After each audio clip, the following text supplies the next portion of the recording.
Priyanka, we are live now. All right. All right then. Hello, everyone. Can everyone see the screen? Let me just put it on slideshow. Right.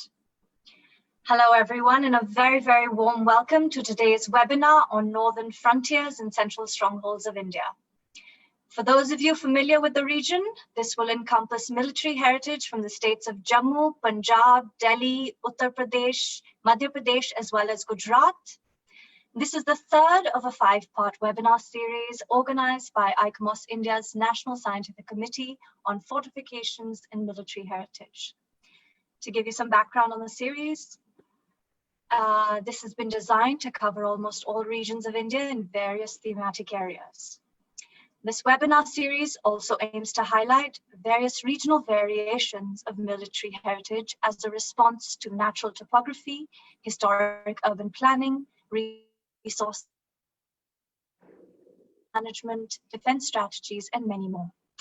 Our first 2 sessions were held last week, where the first was on the forts of the Deccan and had a special opening note by the president of ICOFORT, the International Scientific Committee on Forts.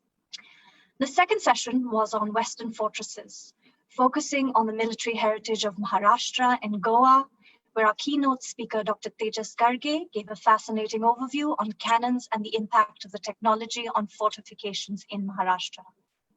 Both these webinars are still available for viewing on ICOFORT India's Facebook page.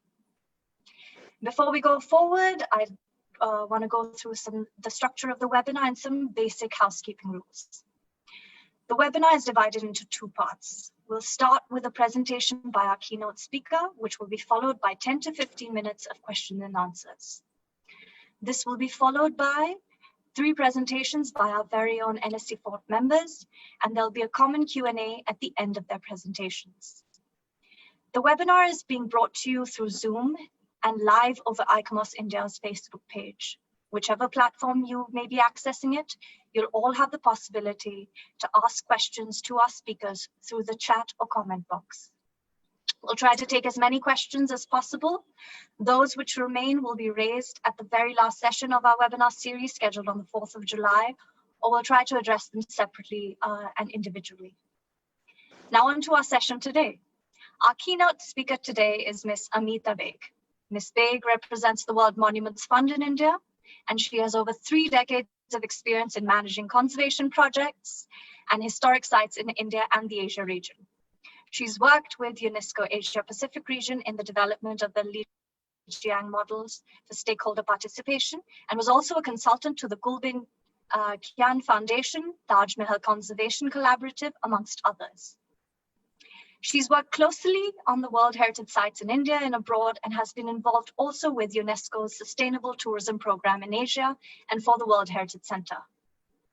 She joined INTAC, the Indian National Trust for Art and Cultural Heritage, at its inception in 1984, and headed the Architectural Heritage Division from 93 to 99. She did a multi-year research program with the Tokyo National Institute for Cultural Properties on the management challenges of India's cultural properties. In her work with the World Monuments Fund, she spearheaded major initiatives to conserve the Jaisalmer Fort in partnership with the Archaeological Survey of India. She's also managed conservation projects at Dwarkadish Temple, Ahmedabad, Balaji Ghat Varanasi, and several others in Ladakh. Many of these have won the UNESCO Asia Pacific Award. She stewarded a major collaboration for WMF with the government of Madhya Pradesh, which resulted in conservation projects across the state, including several forts and palaces. More recently, WMF completed the restoration of the Paradise Garden in Itmat-ud-Daula, Agra. Her first book on the forts and palaces of India highlighted the values of many forts across India and their state of preservation. Her second book, co-authored with Rahul Mehrotra, was Taj Mahal, Multiple Narratives. She's written extensively on cultural heritage and preservation and published articles. Her presentation today will provide an overview of central and northern fortresses of India. Over to you, Ms. Baig. Thank you, Priyanka. Thank you very much indeed. And I'm delighted, and it's a privilege to be here to talk to all of you. And I look forward to sharing my thoughts on the forts from the heart of India. This, I suppose, is cumulative knowledge and learning over years and years, and we begin to understand what the forts mean beyond architecture, beyond their great skills of building. They also have a huge amount of values. And that's, I think, one of the things I would like to preface my presentation with is this: in India, we need to be clear that our cultural heritage is as much about faith as it is about excellence of design and architecture and style. We do not separate that. And as I take you through these forts, I think you'll understand what happens. Could I get the next one, please? Bathinda Fort is one of, I'd like, Priyanka, could I get the next slide?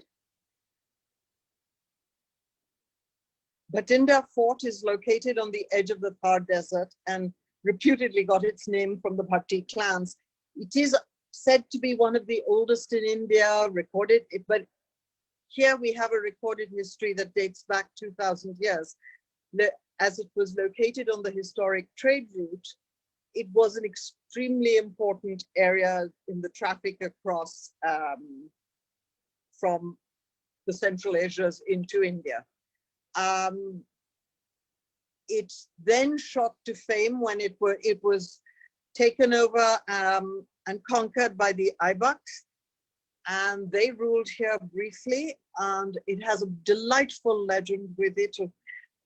In Delhi, Razia Sultan, one of the princesses, declared herself Sultan of India, which of course was unacceptable in those days and perhaps as much today. And she was banished to Bathinda, where apparently also she attempted suicide. It then disappeared in recorded history to rise in importance again when Guru Nanak Dev and Guru Gobind Singh visited here. And the Gurdwara at Bathinda is one of the most important in the whole story of traveling in the footsteps of the Gurus. Bathinda is one of the most important. It's wonderfly embedded in the city, and I think that's a relationship we'll explore later, because it does. Could we get the next one? So I'm just sort of going to walk through the Punjab forts, and then we'll talk about the challenges of their stories and how we present them. Gobindgarh Fort, just outside Amritsar, was originally known as Bhangiya Ka Kila, and it is the only surviving Ranjit Singh fort today in the Amritsar area. And it was, although it was predated as it was a Bhangi clan fort, but Ranjit Singh made this and redeveloped it and strengthened it to make it his treasury. And it's even said that he kept the Kohinoor diamond here. So it is a very heavily fortified fort. And of course, in due course, I have no doubt he parted with the Kohinoor diamond. The British took over Gobindgarh Fort. And in a curious trajectory of what happens in India, when I first visited it, perhaps in 2003, the Indian Army was still occupying it. So there was a great pressure from the Punjab government, and it was to be handed over for public-private partnership and redevelopment. And now it's become a very important cultural destination just outside Amritsar. So there are concerts and events and so on that happen here. I think what's quite interesting is, and I've seen this myself, is General Dyer lived here, General Dyer of Jallianwala Bagh, and there's a Phansi Ghar, or the hanging chamber, right behind his house. And how that gets presented in a cultural space is perhaps something we can talk about later, because Jallianwala Bagh is perhaps the most profoundly disturbing part of recent Punjab history. And here it is, at the center of Gobindgarh Fort, now a cultural destination. Could I have the next slide, please? Next, please. just outside. Punjab is absolutely brilliant for forts. Just outside Patiala is the Bahadurgarh Fort. It is completely circular. It's absolutely wonderful. It was built in the 17th century by Nawab Saif Khan. So I suppose an Aurangzeb period fort. And as is the culture and tradition of the Punjab, Guru Tej Bahadur visited here, elevated its importance, and of course it now has this significant Gurdwara, which is still a destination. It's a police thana today. And the state of conservation is highly questionable. It's a curious thing because the sacred center is still very, very important to the Punjab. And yet it's a police thana. You know, these are the sort of almost contradictions that we must deal with as we go forward, because we live our heritage. And somehow I think processes of conservation, of protection, they disempower the living heritage. Could I get to the next slide, please? The most important, and probably the ones you are most familiar with, is the Kila Mubarak, which was originally a mud fort called Kachi Gari, built in the center heart of Patiala by Baba Ala Singh. There was the Pakka Kila inside, which is the Kila Andrun, literally the inside, which was the palace, and beautifully decorated, and the paintings were beautifully done inside. And then there's an outer Kila where the administrative buildings of the outer Darbar Hall, and now it's all museums and public spaces. And it was a very interesting public hearing I went to at Kila Mubarak when the project was in one of its many avatars of conservation. It has been through 20 years of experimental conservation, to my certain knowledge. And we, as conservators, were very interested in the Rang Mahal and getting the ivory doors restored, and we were discussing this with the public. And one of the elder Sikh gentlemen who had a tin trunk shop just outside Kila Andrun said, but you know, to us the most important thing would be to be able to access the Jot. We have never walked inside Kila Mubarak. We have never seen Kila Andrun. So now if you restore it, to us the most important thing would be the access to where the Jot is.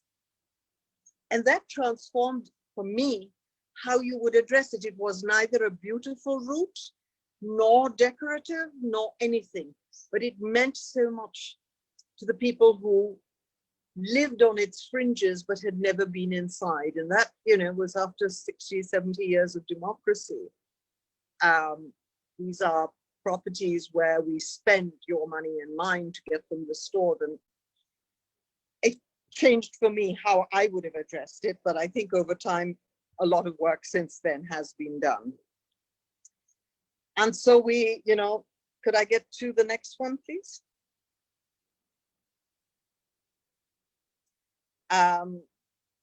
We then look at the great forts of Delhi. Tughlaqabad always fascinated me. It was built by Ghiyasuddin Tughlaq in just 3 years. The scale of it is something else. I mean, these bastions, there's 61 bastions. And inside there were palaces and halls of audience and darbar halls. And Nizamuddin Aulia came to reside in the court of Ghiyasuddin Tughlaq.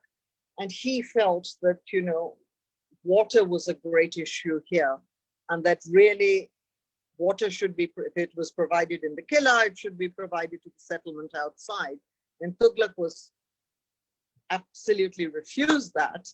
And so the local legend has it, Nizamuddin Aulia cursed the fort and left for Delhi, where he subsequently lived. In effect, Tughlaqabad had to be abandoned. There was no water. Next, please. So each one of these is what I'm trying to say, has a legend which tells a story, and it connects the city of Delhi. Here we have Din Panna, or the old fort. It has a history going back to Indraprasth, which is strongly believed in. There's always this dichotomy between scientific proof and mythological belief. And we navigate that space. You can't negate mythology and mythological belief, and you also can't negate scientific proof. So it just lives, India lives in that gray area where divine truth, divine belief and ultimate truth all sort of seem to mesh into one. Of course, as we see it today, Dinpanna was built by Sher Shah Suri. He was, of course, one of the greatest builders in India, having built the Grand Trunk Road and multiple structures across the breadth of India. It was briefly occupied by Humayun when he returned to India and defeated Sher Shah, and he built the Bada Darwaza, which you can see.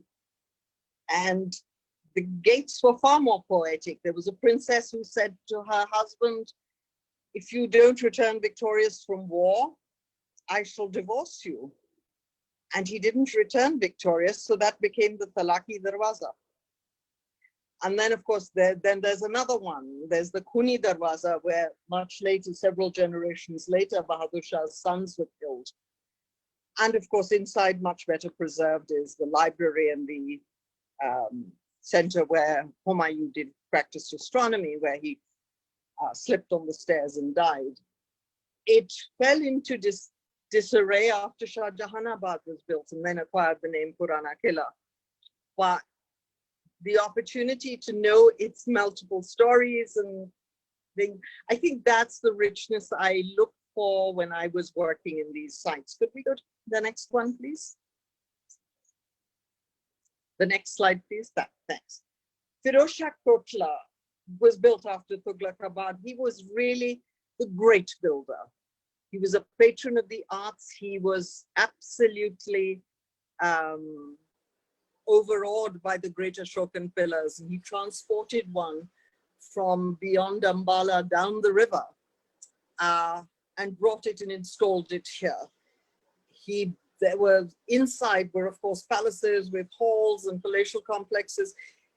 This is on the side of the river. All other, Tughlaqabad's mistake was it was not on the river. So here, Firoz Shah Kotla was built at that time. The Yamuna flowed on its side, but nonetheless, a complex network of tanks and stepwells.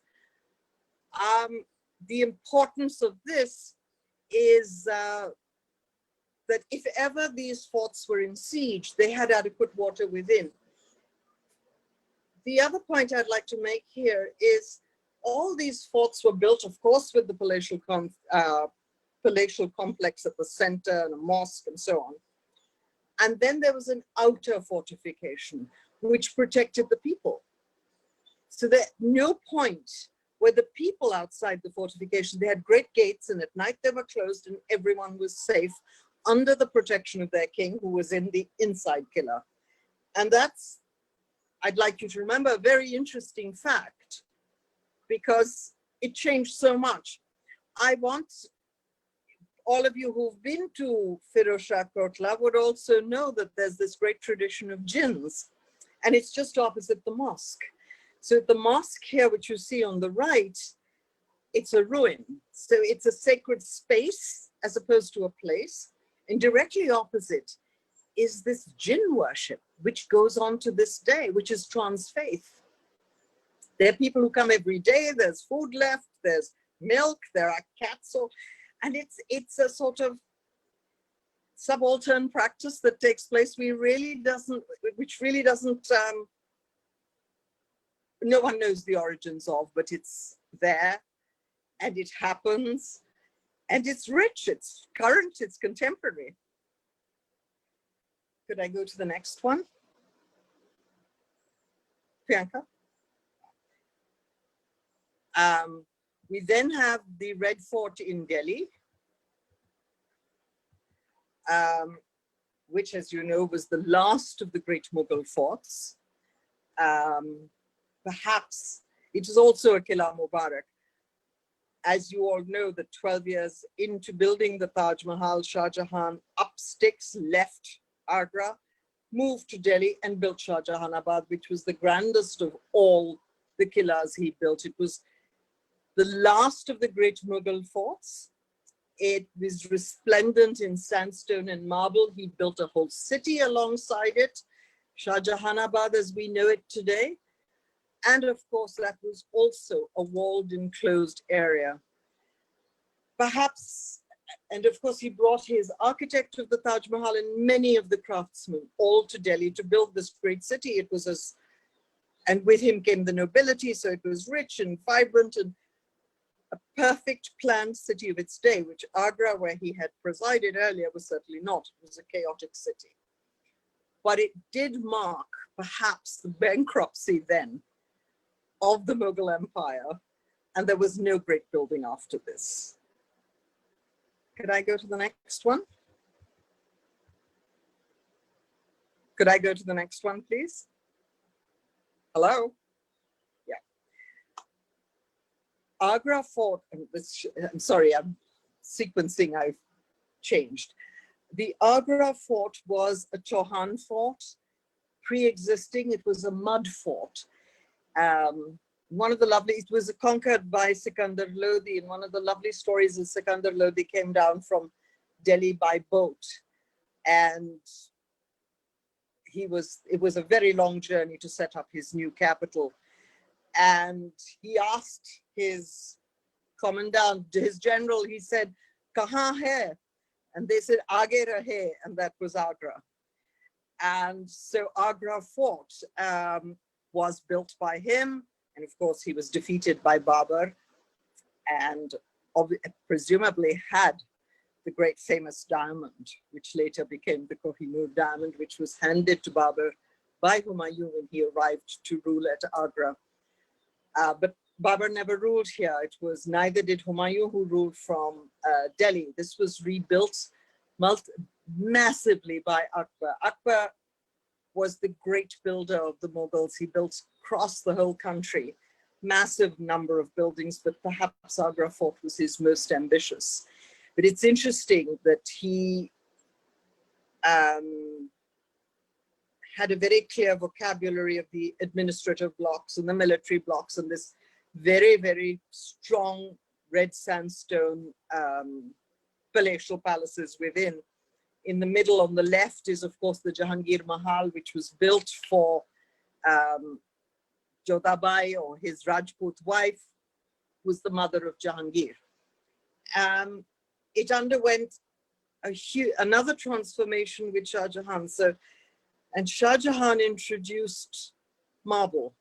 There's a whole narrative there because I think Shah Jahan elevated architecture to a very high level by the pure use of marble with incredible inlays. So, you know, it was almost puritanical in its execution.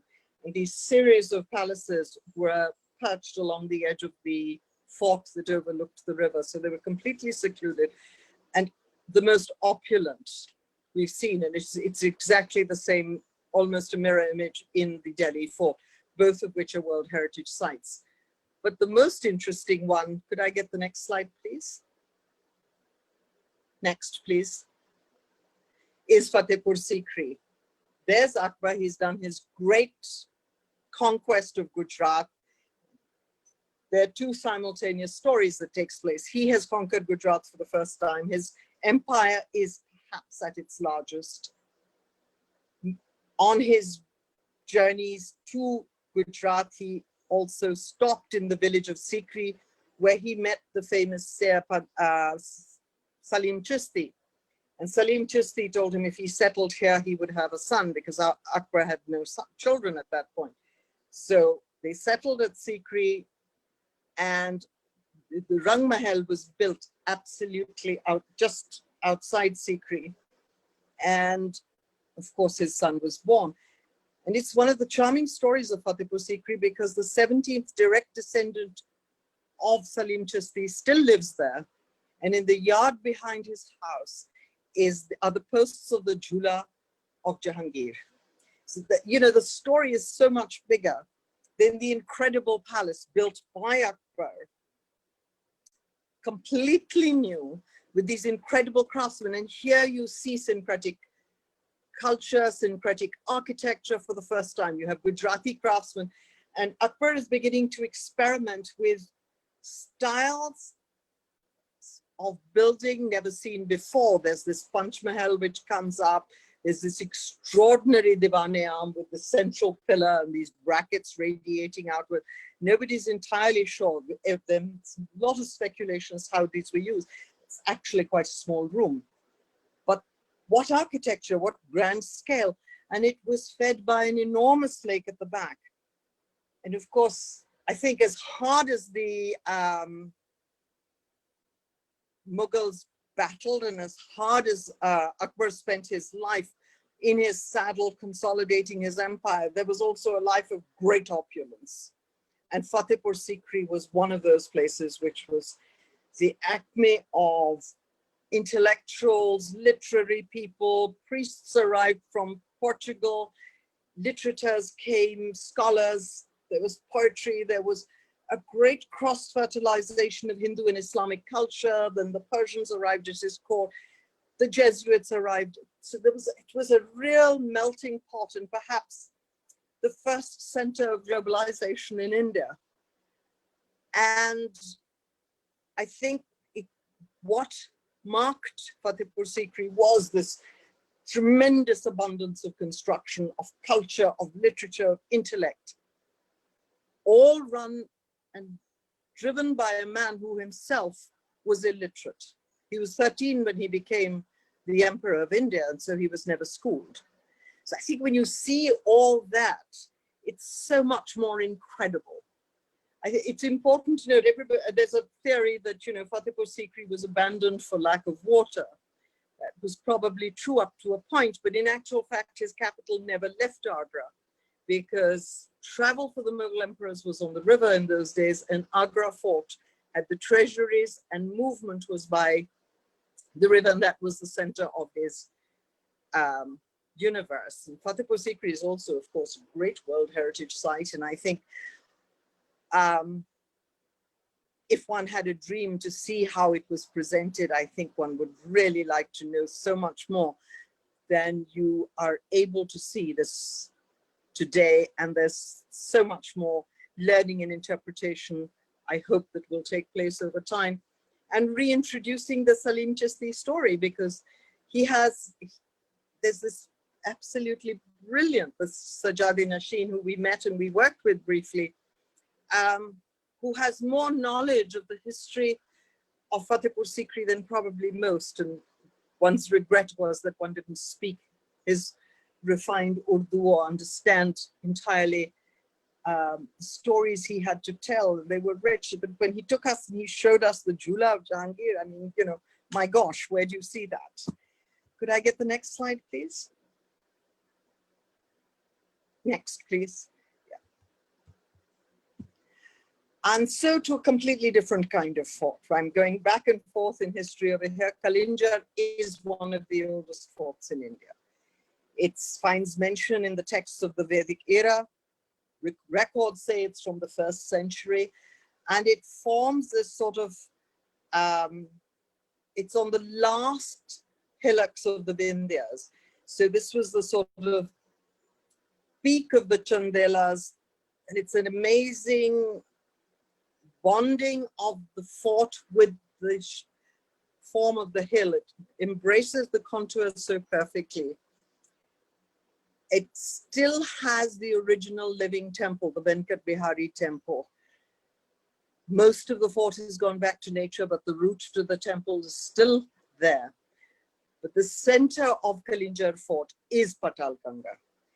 The water was the source of life. Safety was at the top of the fortress, and water was available to them. It's a complex of other forts. Could we go to the next one? Could we go to the next one, please? Hi. Yeah. Nearby is also Bandhavgarh. This is also predates recorded history. to me, this is one of the most evocative ones because it sits this one mountain in the middle of an absolutely gigantic game sanctuary. There's the tiniest road up to the top, which very few people go. It of course features, it's said to feature in the Ramayana, its very name, Bandhavgarh, is supposed to be named after Ram and Lakshman. So it has whole legendary story that goes with it. There's this incredible statue of, reclining statue of Vishnu halfway up, which is as a protector. It's a powerful sacred presence with all this, and everywhere you turn. I think what is extraordinary are the enormous monolithic Vahans of Vishnu, the 10 straight across one side of the fort. And there's a temple at the top. There are 3 priests and their families who live there. And they live at one with nature, they live at one with the tigers, they walk all the way down and into the village and back, and they are safe, and the tigers are probably as safe up there. Again, the importance of water. Clearly, the fort has been quarried out to build all this enormous statuary that is there. And this becomes the life source of the fort. And Bandhavgarh was never conquered. The next, please. Could we go to the next, please? Hello? Yeah. So then I'm back in Ajaygarh, which is on the opposite hill to Kalinjar. So it's the last bastion of the Chandelas. There's almost nothing left because the fort has virtually returned to nature. What you do see is the amazing carvings on the hillside. So here they don't even attempt to build structures which are separated from nature. It's just all becomes part of one, and it's beautifully preserved carving. And there are 2 underground caves which you can still go to, known as the Ganga and the Yamuna. So the legend, the myth, the importance of the Chandelas at the time, and these 3 forts clearly controlled an enormous amount of land. And I think, you know, when one considers that all the land in the plains was forest and jungle, these fortifications became great places of security, of living with nature, but with each other, and developing whole communities and control, and of course, rulership. But that interconnection of nature here in Ajaygarh and Kalinjar and Bandhavgarh, these are the 3 where it's beautifully intertwined and interdependent. And the legend and the myth and the history all seems to weave into one. Could we go to the next, please? Next, please. And so then we come to much later fortifications, Orcha. This is the 16th, 17th century. Of course, the kings were earlier in Garkundar, and they moved to Orcha only in the 16th century. It was a relatively small kingdom, but it held an enormous position of control between North India and South India. So as the Mughals consolidated in North India and moved south, Orcha was on their way, as it were. So the kings here survived through a judicious combination of taxing, trade, as well as deals with the Mughals. And I think at one point, their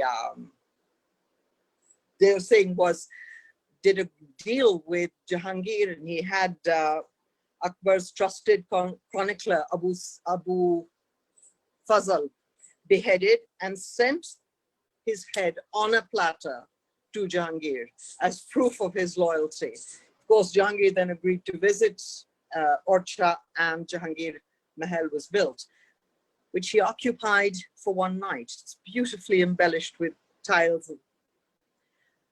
But what is so important in Orcha is, one, the the location of Orcha Fort in the river. It's an island fort. The paintings which tell the most incredible stories. And on the mainland, the relationship to the temples. They are in line of access. It's a perfect access with the main Garbhagriha of the temple.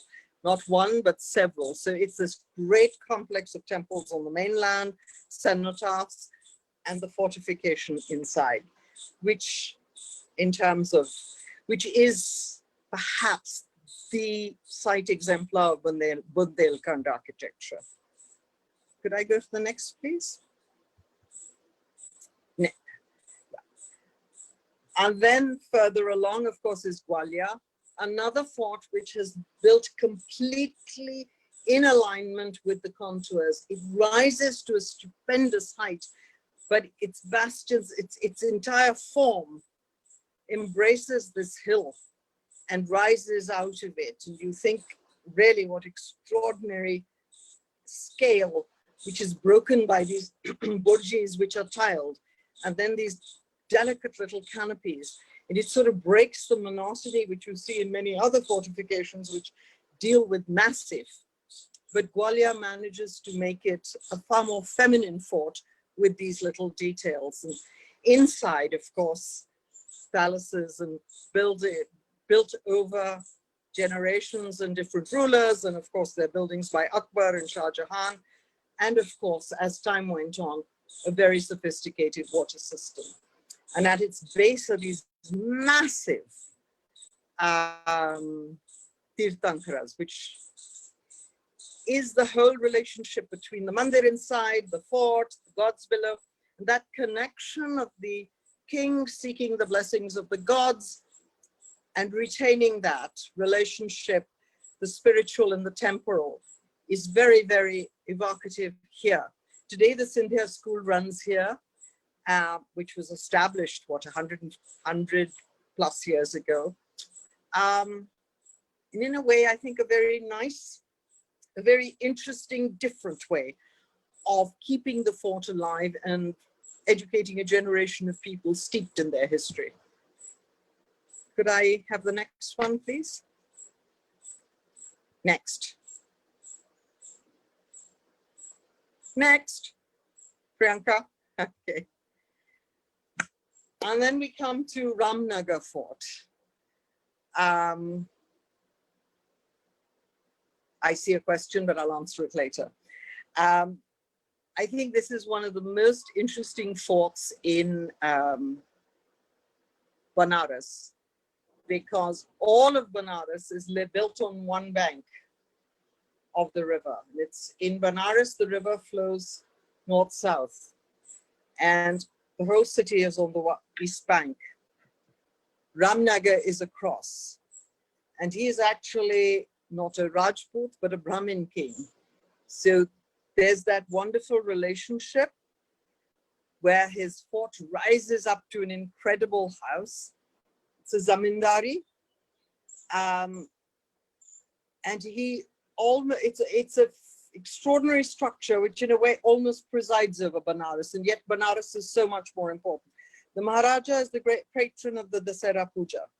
It's a medieval performance which takes place over the entire pujas. There's the tiniest little episode every day, and the king still rides out on his elephant and he watches this incident, which takes place in about 3 seconds.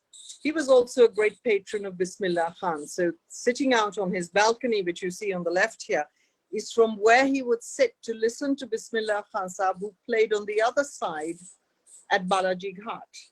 So that, you know, it was a great connection that they had.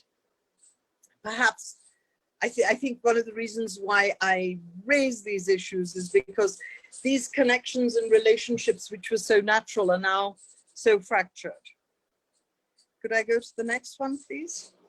I love Chunar Fort. I absolutely do. It's about 40 kilometers outside, beyond Banaras, an unsung hero. All of Banaras is built in Chunar stone. It's had multiple iterations. It's been Chandrakant, it's been Chunagarh, it's been Charandre. The fort is located in Chunar, on the Chunar town. It's been occupied by the Suris, the Mughals, and so on, and right up to the British, and was with them till independence. There are many legends, there are multiple stories. And on the right, I have found this wonderful photograph of a plaque installed in 1924 by Mr. Sutton, who was the collector magistrate of Mirzapur. And he has listed from very early times every single ruler, from Vikramaditya of Ujjain, 56 BC, Prithviraj Rai Pithoda, 1141 AD, Shahab Muhammad Gauri. So he's actually taken the time to research this entire history. And finally, Warren Hastings, whose name is larger than life. I mean, he is clearly more important than Raja Rai Pithoda.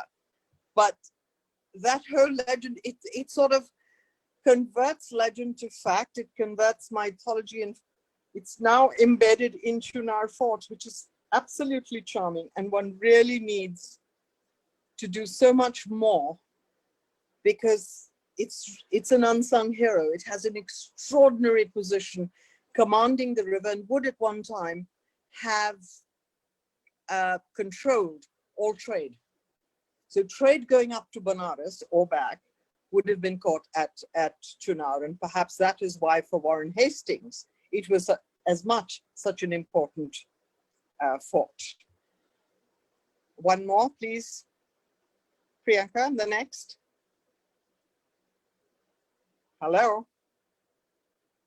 Could we go to the next one, please? Yeah. So, Allahabad Fort. I think, you know, I just love the story of Allahabad Fort, because there's been so much disruption about names and places recently. So here arrives Akbar, who came to the great city of Prayag, where he was very, very aware of the histories of the Ganga and the Jamna and the Saraswati. And I'm quoting here, for a long time, Akbar's desire was to found a great city in the town of Prayag, where the rivers Ganga and Jamna join, and which is regarded by the people of India with much reverence, and which is a place of pilgrimage for the ascetics of that country. And to build a choice fort there. So he named the fort Allahabad, which later became Allahabad, but it was across the river. It was not in Prayag. So I think that's a very interesting fact, where perhaps Akbar, more than Jahangir, and certainly more than Aurangzeb, had a very interesting understanding of what the great culture he ruled. And there was an element of respect that he would step away from it slightly and build his new city. And of course, now it's all Allahabad, and Prayag disappeared and only re-emerged last year. The fort is a very simple, unadorned fort. Jahangir spent a long time here, and I think it's very charming that he was so impatient waiting to inherit the throne, because Akbar was quite long-lived. He crowned himself here. So, and also organized the execution of Abu Fazl here. But interestingly, then, of course, it stayed a Mughal fort until the British took control of it and occupied it for its position of control on the river. Again, they understood the value of the locations of these forts, and they took control of it. From the British, it moved seamlessly to the Indian Army, and now is inaccessible. And you know, one of the questions I would raise with all of you, because this applies across many forts in India, whether it's the Red Fort in Delhi or the Agra Fort or Bahadurgarh or here, these are protected forts to some extent. Allahabad Fort is protected by the state. We pay for its restoration. Why what ails us that we cannot move our armies out of forts? I mean, we no longer govern a democracy through a fort. We are not emperors and imperialists. And is the future now in moving our armies out of these forts and bringing these back as exactly what they were, pillars of our history and anchors of our past? It's a discussion we need to continue, we need to have, because I do not believe that the occupation by forces of these great forts does any justice to our heritage. It has even less justice in a robust, even less rationale in a robust democracy. So thank you very much. I've talked an awful lot. Thank you. I think there's one more, and that's my thank you. All right. Thank you so much, Ms. Baig, for that wonderful overview and your perspectives on management of forts across central and northern parts of India. That's wonderful. We have a number of questions coming in, both on Zoom and Facebook, and we'll try to take a few right now and then park some for a later point. For starters, we've got, do you have information on the architects of these forts? And the person's asking, I'm particularly interested in the way foundations were laid out and what considerations were taken into account.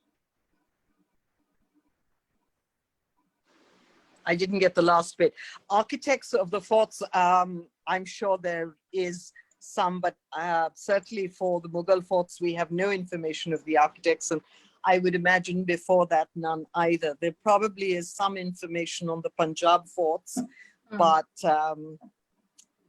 these were built as symbols of imperialism and under royal patronage. So to a large extent, they were always seen as Akbar forts or Baba Ala Singh's forts. They were very rarely celebrated for anybody else's, for the architect, but I'm sure the information could be found. Yeah. All right. What was the second half of the question, Priyanka? What was the other half of the question? It asked whether how foundations were laid out and if there were any considerations taken into account. I wonder if there's an answer to that. Well, I would imagine it would be different from fort to fort. Exactly. The forts built on rocky outcrops and forts built on the edge of the Ganga would have completely different foundations, so that from fort to fort would differ. Right. Then I think we have a lot of information on the foundations in Agra, and I'm probably the same technology was used in Delhi. Okay. All right. Well, that's great. Then another question asks, do we have physical evidence for Gwalior Fort, the origins of Gwalior Fort being from the 6th century? Is there any physical evidence to that?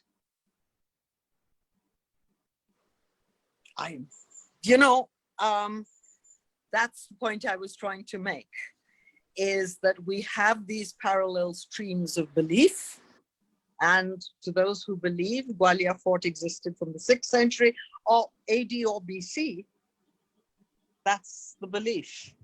And recorded history has a different time frame. Recorded history doesn't always acknowledge the period before it. So I think that becomes a little bit of a problem and a challenge. And I think that's seen most obviously at Dinpana, in the old fort. There was a lot of fort building before Sher Shah Suri, and there's no record of that. So it's what you believe, and there's been excavations, and they found much.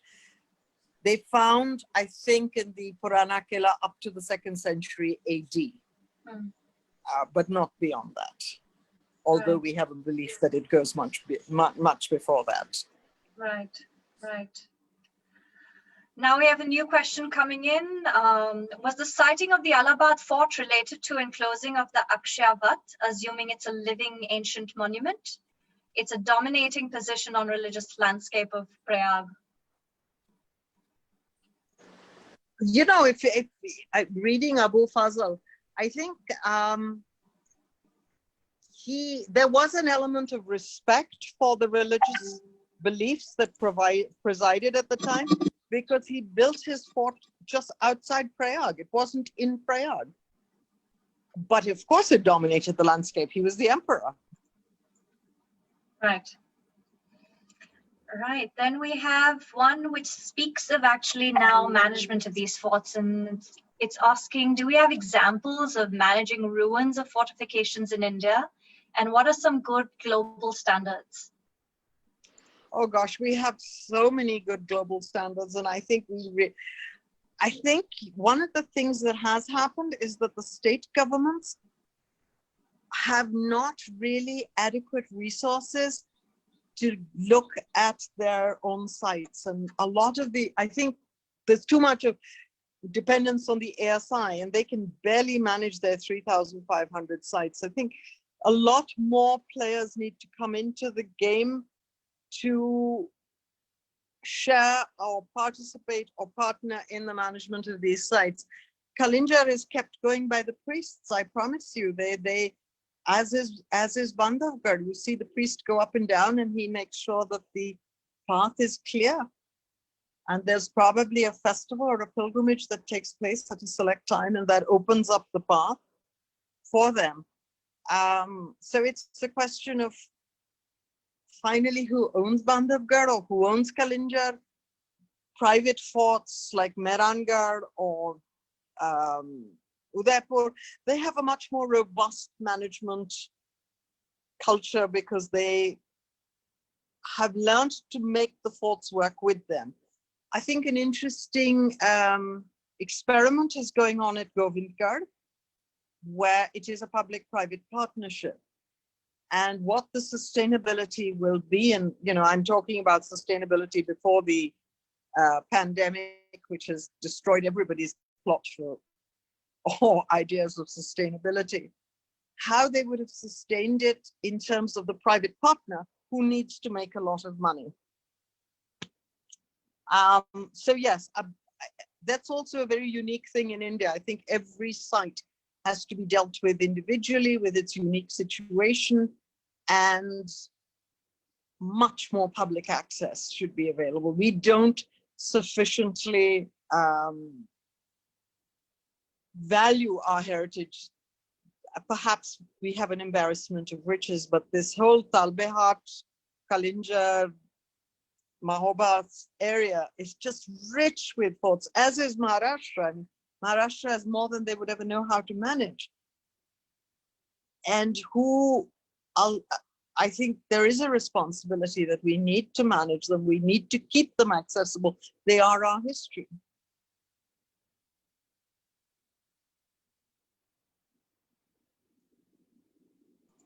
Right.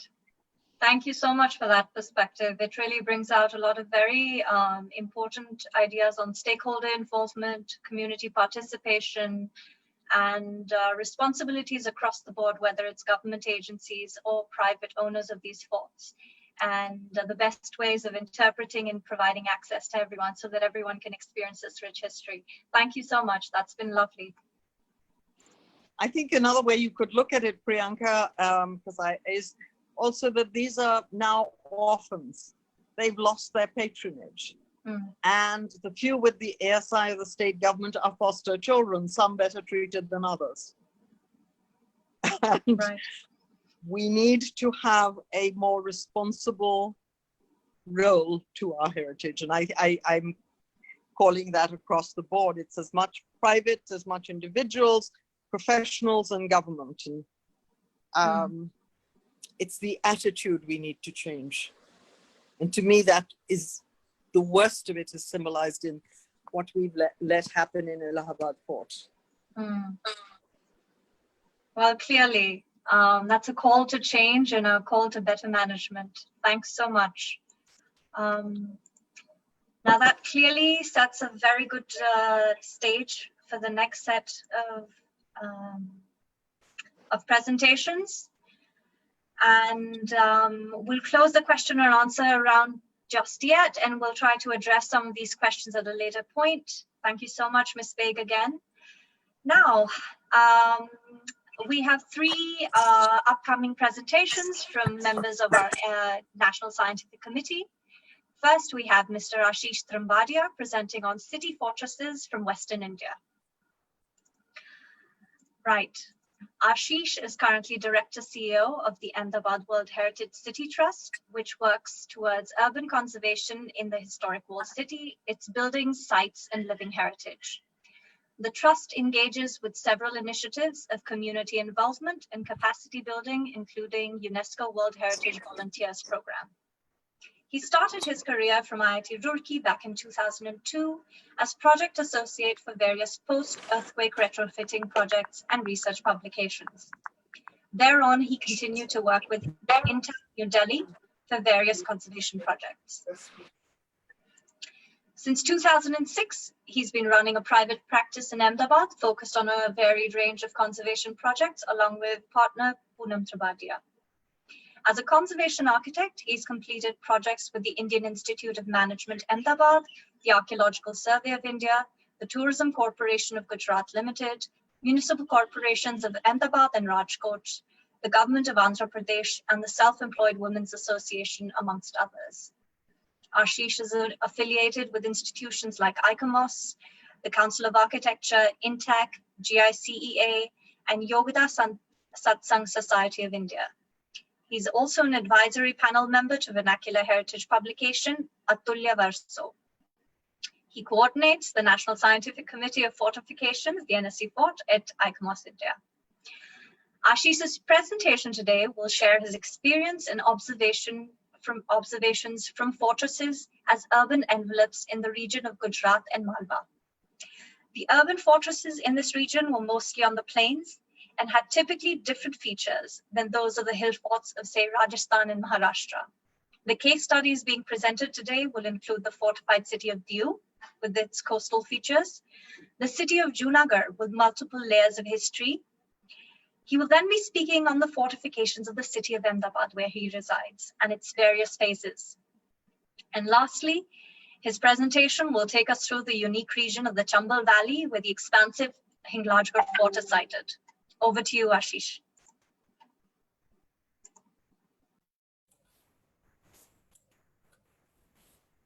Thank you, Priyanka, for the introduction. It was a wonderful presentation today.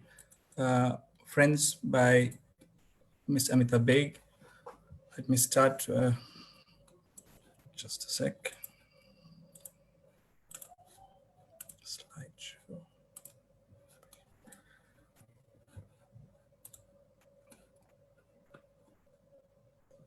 I hope this is visible now. Yes, it is. So friends, I think we had two wonderful sessions before, and even today we had a very, very good overview of the northern forts by Amita ji today. And I would like to start today from the city of Diu and then go towards north, covering Junagadh, Ahmedabad, and Hinglajgarh. Now here, what I'm going to talk today is more about the transformation that the fortifications have taken. So first of all, the coastal fort of Diu, then the historic fort of Junagadh, the World Heritage City of Ahmedabad and its fortifications, and then Hinglajgarh, which is right on the edge of Malwa and Mewar. These are all very unique settings. Of course, the fort, it will be just a brief introduction. It's right on the edge and it's an island. It's disconnected from the physical mainland of Gujarat. And right on the corner of this, we have the fortified town of Diu. What is interesting here is there is an outer fortification, the fortress of Diu city, the inner fort of Diu, which is more like the military fort. And there is one more, a little fortress, a little fort, the citadel, the city. The port of Diu was a very important port town. So there was a lot of trade happening on the coastal region. and the fortress of Panikota. So this was a fortification system which actually protected the city of Diu, and since its beginning in the 16th century till late 20th century, it was with the same rule, the Portuguese rule. And one of the reasons for this was a very strong fortification for this city. One of the best example in this region. Formerly, this was called Fortaleza de São Tom. Started in 1535, and its further strengthening happened in 1547. Sultan Bahadur Shah, who also occupied this fort for some time till 1330, but later on it went to the Portuguese, and in 1535 what we see today was built and strengthened further in 48 till 1961, when the Portuguese rule was taken over by Government of India. Even today, most of the features of the Diu fort are there. Later, of course, Mahmud III, the ruler of Ahmedabad or ruler of Gujarat, tried to take this fort, take the control, but had continuously failed. The fort walls, these are the city walls, and these were the walls. You can see the height of the moat itself, and imagine the photographer being standing on the road, quite high moat, and the level difference between the city walls and the surroundings, which were more of agriculture, and farther to some small hamlets. Now, of course, there is the airport there. The city entrance gate that you can see today, very massive gate with a lot of defense features in the front, and a very small entrance to the fort. The second, Panikota, which was built on a little islet, which would be available as a bedrock right in the middle of the sea. It was utilized to build this fort. And it played a very important role in housing the coastal batteries and provided a very strategic defense for the fort of Diu. It was a very safe spot, which can be attacked only by naval attacks. So Diu as such remained very safe due to its, thanks to the fortification that it has. This is a view from the Diu fort, the main fort towards the Panikota. And you can see that there is about 400 meters of distance between the two. And the earlier pictures also show that there was a chain link between the two to stop any naval vehicles coming in between without the proper permission. This is the view of the Panikota inside. And this is all during the intact restoration project which was going on. The fort of Diu and the Panikota both have cannons right there, and also placed, as discussed by Dr. Garge in the previous session. It has got one of the most exciting collection of cannons.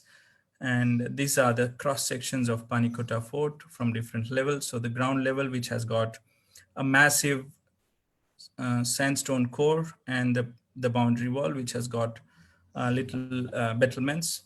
As you go up, it would be the upper platform from where the attacks was possible. And then further up, couple of rooms and a little lighthouse as well. This is on the platform of the main Diu fort, and you can see, as Dr. Garge was explaining in session 2, the construction detail of a cannon very explicitly visible due to the state of decay that we have. And of course, the cannons in its original context. So Diu fort is wonderful example to see the cannons collection, and it's nothing less than a living museum of these fortification systems and arms and ammunition that we have.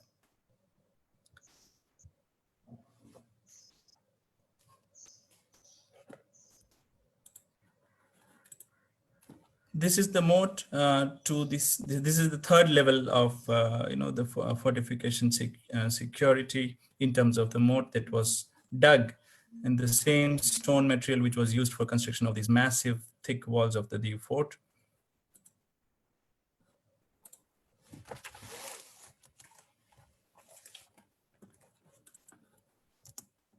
And on the other side, this bridge is the only connection from the main town of Diu to the inner fort of the citadel of Diu. So that was the case of Diu.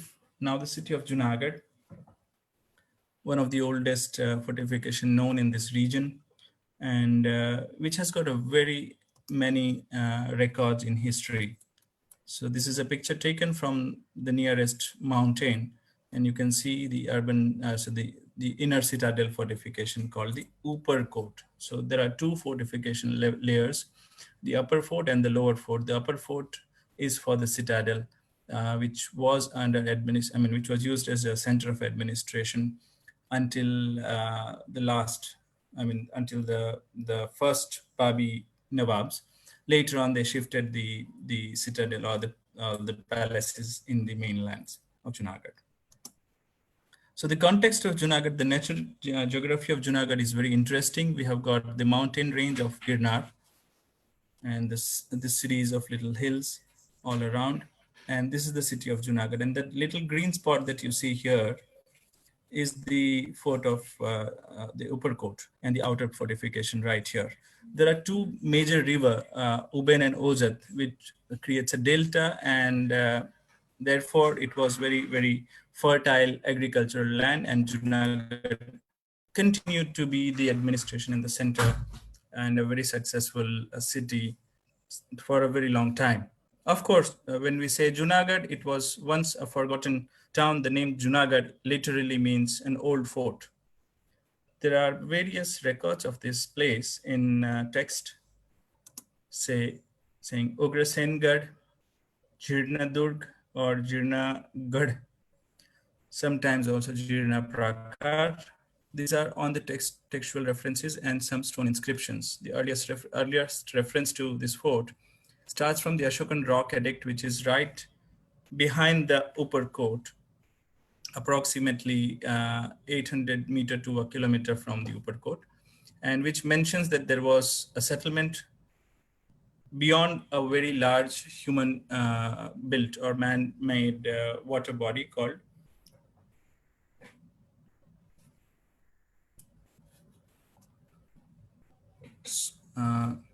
Sudarshan Lake. So this is the contour map with the mountain on one end and the settlement of Junagadh on the other end. And that's exactly where Ashokan Rock Edict, the center spots shows the Ashokan Rock Edict. So this rock edict actually gives you the location of the lake which was built. And this was very strategic because there were two hills on both the sides, very easy to dam the space between, consider the catchment, and there would be a huge water body available for the downtown, and where we have some old stone quarries, which I had shown the pictures of. So these are all Buddhist period rock cut caves and viharas and other places where there are shelters. So these are the probable location which it mentions in the rock edict of Ashokan period, and then followed by the Rudradaman in the 2nd century. So till 3rd century, this was the situation. The early 3rd century onwards, the local kings, the Gupta and Maitraka kings, started ruling here, and some mentions of the fortification which was built on the plateau, little higher. The rock edicts of Ashokan period itself says that the dam for the Sudarshan Lake was breached or collapsed, and it was a huge calamity, and the fortification was built later on. So this must be the place. Geographically, this was the best suitable location for a habitable settlement until the 8th century. Next was the outer growth. So there was this upper court or the upper fort and the lower fortification. Until then, the other names, as I mentioned, the Girinagar, there are also others like Girinagar and Kengargarh, named after the local Chudasimani Yadava kings. This was the case, but it was for some time forgotten, and the habitations actually moved somewhere else. So when they found it back again, they called it the Old Fort, literally meaning Junagadh. And after the Junagadh, when it went to the Islamic rule after Muhammad Begda took over this fort, he started building other extents, and a man-made lake. Another man-made lake was made, the Sardar Lake. So westward growth started from here onwards.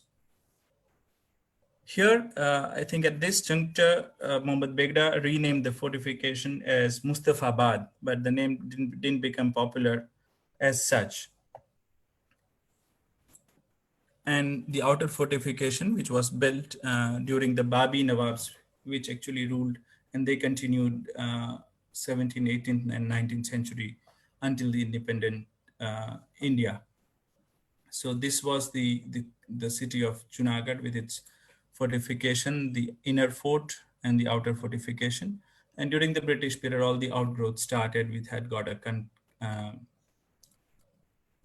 containment area and other water bodies, dams, water supply systems as well. They were laid out in the city. Looking at this defense systems, the upper court sitting on a higher plateau, it had got another safety layer where the main entrance was protected by 3 layers of entrances. And there were several gates outside. So some 12 gates were there. Some of them are not available today, but most of the others are there. And the outer fortification walls, most of them exist even today. Some parts, of course, were demolished to make way for development in the 20th century. You can see the dark brown areas, which are even today the places for police lines and defense. So they were assigned earlier also for defense on both the corners. Naturally, on the northern side, on the eastern side, it was protected by the hills. So north is towards the left in this particular slide. View from the other side, we see it from the outer edge of the fortification, and then we can again see the upper court and the mountains on the back. So the city of Junagadh, the outer fortification walls had a moat. The inner upper court has got 3 layers of entrance gates. So the one starting sideways, then you go in, and there are 4 archways, which would have had wooden shutters earlier times, but the outermost do have one today also. This is one of the illustrations of the defense system that was there. So there is a screen wall with a little jarokha, and there is an entrance on the side where the Barbican was added much later. And then you can see the series of archways. The one with the brackets in the center, these were the 2 arches which were probably the oldest in this series. So there are these 3 layers of fortification wall that you see. And the natural terrain was utilized very well to build almost impossible to defeat this fort.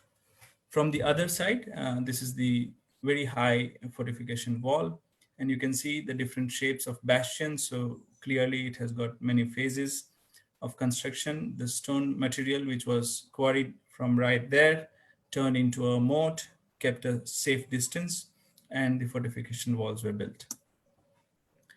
This is from the top of the main entrance walls, and you can see the different layers of bastions and fortification of the upper court. And there is all the greenery that you see on the left-hand side is a moat, and there is one more layer of fortification down below there.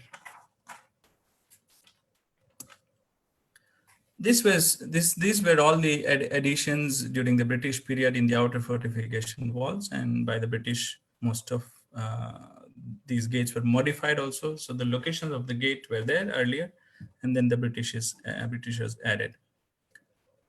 The city of Ahmedabad, the fortress of Ahmedabad, is the fortress on the plains right next to the river Sabarmati.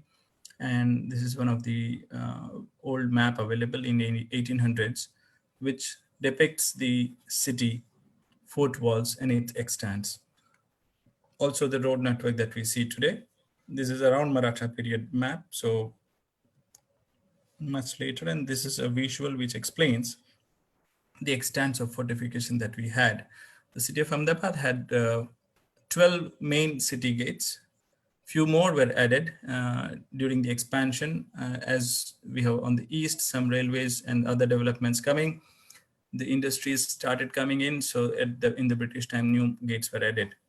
But the first phase of fortification in Ahmedabad, started by Ahmad Shah in 1411, was the Bhadra fort. The name Bhadra actually was borrowed from Patan, where he used to rule. So Ahmad Shah brought the idea of a rectangular or a proportionate fort, which was the Bhadra fort of Patan, to Ahmedabad. And then he extended the Jami Masjid, the public mosque, right outside. And then he got himself buried right next to the Jami Masjid as well. But this was the development that was started by him. And what we see today was actually completed or encompassed in the urban extents of the Ahmedabad by his grandson, Mahmud Begada, who was also also one of the patrons to Junagadh earlier, as I mentioned. He was the one who renamed it as Mustafabad. So Muhammad Begada was the one who actually encompassed these fortification walls. The historical texts say that there was a moat earlier. So Sabarmati flowing from north to south, there was a moat, and the water was naturally running in the periphery of the fortification wall. Now there are no remains of this available. The second layer was the outer fortification, and the third fortification that was added right inside the fort of Ahmedabad was Gaikwad Haveli in 1758 approximately. That was when the Gaikwads from the south started ruling part of the walled city, and a very different features, a different architecture that was seen in this last phase. This is from the Ahmad Shah's first fort, the Bhadra fort. This is the first bastion. And the interesting feature here is there are crenellations, but in certain portion you don't see any crenellations, but there are 3 projecting stones. The bastion is built in stone in the lower part and the bricks on the upper part. So clearly certain phases of construction which are seen. The fort of Ahmedabad has got history having 2 particular settlements in this surrounding or in this region named Ashaval and Karnavati. And this bastion named Manik Buraj was one of the corners of the Bhadra fort, as I mentioned. So Ahmad Shah started the foundation of this fort in the rectangular manner, and this was one of the corners. There was a water fetching feature here, and the bastion from the top has a water collection tank, which used to probably take water until the citadel of Bhadra. So this is the context today. And the bridge, which was built later, the Ellis Bridge, was right above, from the above of the fortification wall. This picture clearly tells you. So there was a water tank right on top. Some part of these are seen today, and a water channel which used to carry water. So the fortification which has got water features right there. I'll show you some visuals from the fortification of Ahmedabad, the kind of brickwork that we have.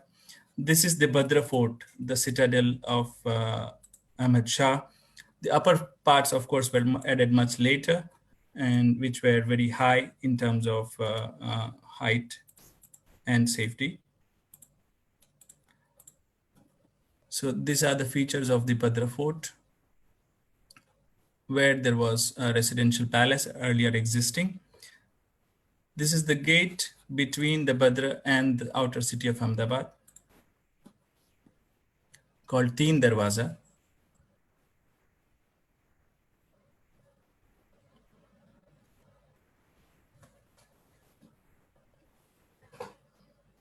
So this is Teen Darwaza.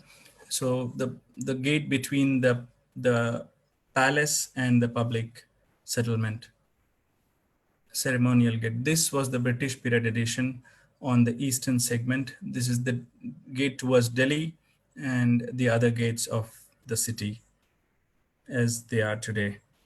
Of course, some of the gates do not have the fortification wall next to it. This was done in the 20th century for the expansion of the city. But whatever is there, the municipal corporation started the restoration way back in 2008. The first phase started and we started mapping the fortification, its condition, and all the features that it used to show from different phases of construction. Most of these fortification walls were restored post Maratha period, that is British time. And very interestingly, in 1933, the citizen of Ahmedabad came together and they decided to collect some money in terms of tax on ghee, that is processed cheese, and utilize that for restoration of this fortification wall. And slowly, this committee which started this work was doing so good for the city, they actually gave them more money and more powers, and it started forming into municipality. So this was the origin of local self-government in this part of India. As you can see, the fort walls and its angles in which it turns, the bastion that we have, the round bastion. I'm going to showcase one restoration project so that we can take our discussion further from the features of the fortification to the challenges of conservation. This particular gate, as it was before, and when we started mapping the condition, the main reason of decay not only was of the superficial decay of the stone, but also partial replacement of the top slab, which was done in RCC. So that part of the gate was opened up. We started numbering all of the stones. Maximum number of stones were reutilized and put back in its place. So as you can see, even in this gate, the inner masonry is in brickwork. It's all hearting masonry in brickwork, and only the cladding part is in stone. So you can actually see the inner construction of the city gate. These are the photographs during the restoration, and that RCC slab was taken off. The new stone slab was reinstated, and the construction system of it was also as it was in the existing gates, referring to the other gates of the city, as well as the side section which had it. So this is post-conservation, post-restoration. The gate is still today has thoroughfare, and recently in Ashadi Beach, the Rath Yatra was supposed to be taken from this gate. Of course, this time, due to the COVID situation, this didn't happen. And the last phase, which was the Gaikwad Haveli, had very, very different features. And this was the segment that you can see on the 1880 blueprint. This is the main entrance gate to Gaikwad Haveli. Of course, it incorporates certain features from Ahmedabad. It speaks a very different language in the top section. Even the shape of bastions, you can see it's comparably different.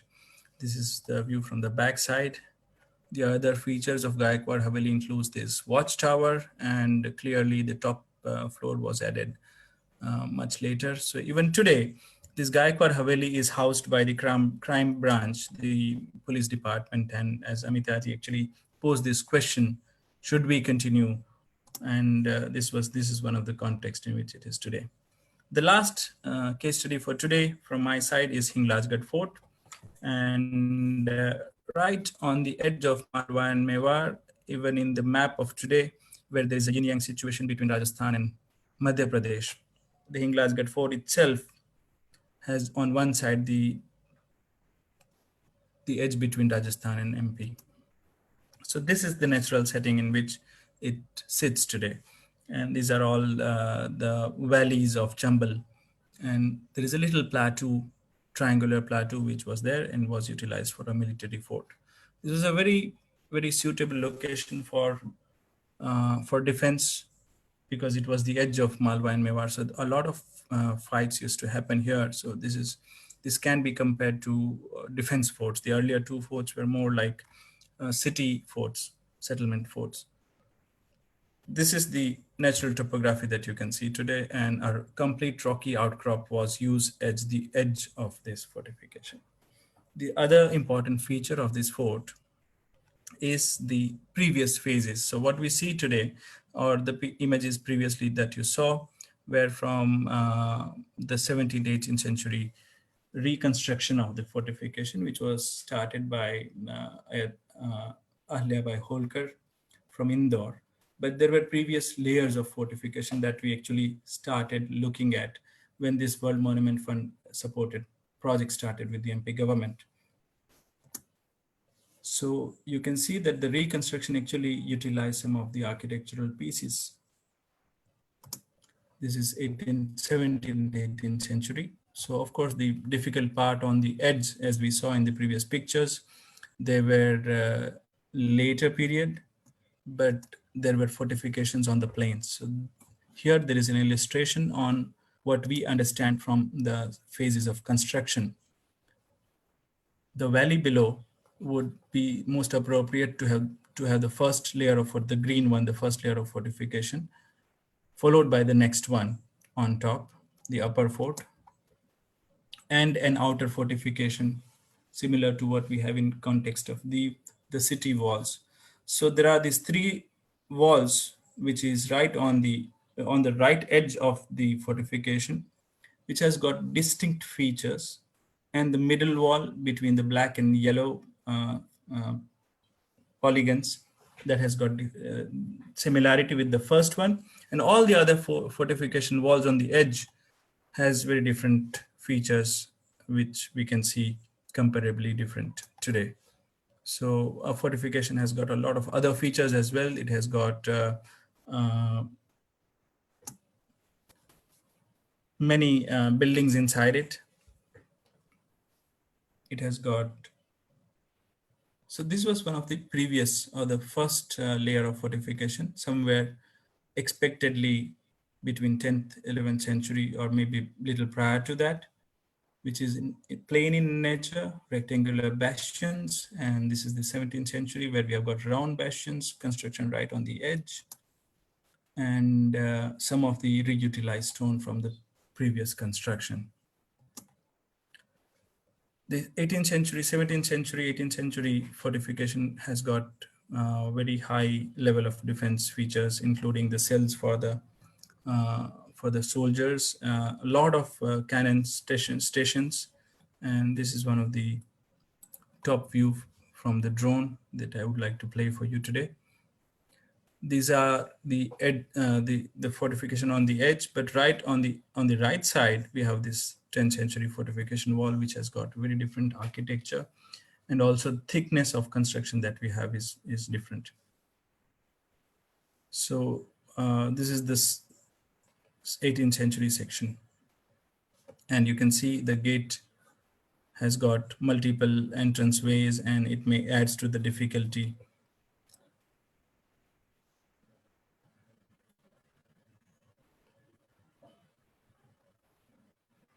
And on the right, towards the right, is the final extent, the last layer of fortification that actually covered the settlement of Hinglajgarh.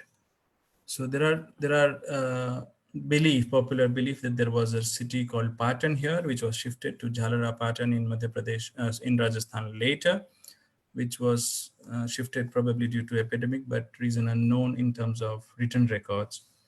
This was from the first layer of construction of fortification, and you can see the entrance gate itself is in a Z shape, adding to the difficulty of the entrance. Some features obviously are now decayed and not really traceable, but this section of fortification has steps from the inside, very thick walls starting from 4.5 meters going up to 10 meters in terms of thickness. A lot of local stone material is available. So this was possible, and this was the first phase in our understanding. The second layer, which was much more elaborate in terms of strength, in terms of wet mortar that was used, and the archways and the difficulties of the excess that was added to it. Also the location for cannons and attack. These are some of the documentation which were done during the project with the MP government and World Monument Funds. You can see the shooting halls, the bastions, the cannon stations. The second gate, I mean, this is one of the other gate which has got a little valley and a very narrow entrance on top of which there are also battlements and defense systems available. The fort also has a very high tower for the cannon. So this is one of the big cannon towers. There are a couple of them, and these are freestanding ramps with access to the cannon station above for the very strategic attacking positions. So friends, this was my presentation for today. Now, to end my slide, I think I would like to say that if we have about 222 Rajwaras only in Gujarat, and each of them had fortified towns, I mean, I'm probably not comparing those with the very massive masculine fortifications that we saw earlier in Maharashtra, and we are going to see tomorrow in Rajasthan's case. But these are also very, very interesting features today, as Amita ji explained. These are cultural contexts which should not be forgotten. We have a long way to go in terms of conservation of fortifications. Thank you so much. This is one of the last slides from the cannon from the. Thank you. All right, thank you so much, Ashish. You highlighted some important aspects of historical layering in each of these fortifications. As you very rightly said, understanding the contribution of each of these historic layers and all these historic stakeholders, both rulers and occupants, is essential in understanding all the imbibed values of the fort towards an informed understanding of this heritage. Your presentation also brought out how the morphology of each of them has been a unique response to their physical, environmental, and social context. Your presentation also briefly highlighted the important challenges faced in their conservation and management. Thank you again, Ashish. Thank you.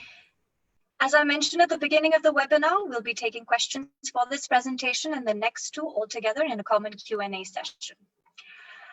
I'm very happy to welcome our next speaker, Ms. Priya Gosain. Priya is an architect with 2 years of experience in working on multiple heritage projects as part of her association with DRONA, the Development Research Organization for Nature, Arts and Heritage. She's currently pursuing her master's in heritage management from the Center for Heritage Management at the Ahmedabad University. She's also a local Pathways Fellow 2020 to UN Sustainable Development Solutions Network, working on Ahmedabad as a case for achieving the Sustainable Development Goal 11.4 target to strengthen efforts to protect and safeguard the world's cultural and natural heritage. She's also an active member of the Emerging Professional Working Group at ICOMOS India. Priya today is going to present a synopsis on the Jagammanpur Fort, which is a private property owned by the descendants of the Sengar Rajputs who built it in 1593. She first engaged with the fort through an academic immersion in the village, which is situated in the northwest district, corner of the district of Jalam of Badyal region. The region is known for its ravines, dacoits, and the Chambal River. Her presentation today aims to highlight the value of such lesser-known forts, which are privately owned, and how the study and documentation of them is of great value to the larger discourse of fort evolution within the regional context. Over to you. Thank you, Priyanka. Am I audible? Yes, you are. Yeah, thanks. Thank you for the introduction and for introducing and laying the pitch for my presentation. And as told by Priyanka, today I am here to discuss a 16th century fort of Bundelkhand region. And I visited this fort during my academic immersion, and we got a chance to stay there for around more than a week. And this fort is privately owned by the descendant of the royal family of the Sengar Rajputs. And the area of Bundelkhand at present is fragmented into, just changing my slide. Yeah.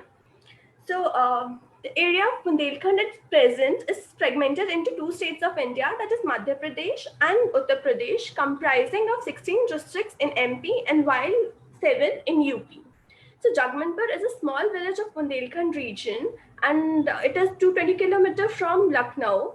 It is situated in the northwest corner of the district Jalan, UP, the meeting place of 5 rivers adjoining district of UP and Madhya Pradesh. The historical context about Bundelkhand. It was earlier under the Chandela, and then it came under the Bundela rulers, who actually tried to offer a grandeur in the field of building sector.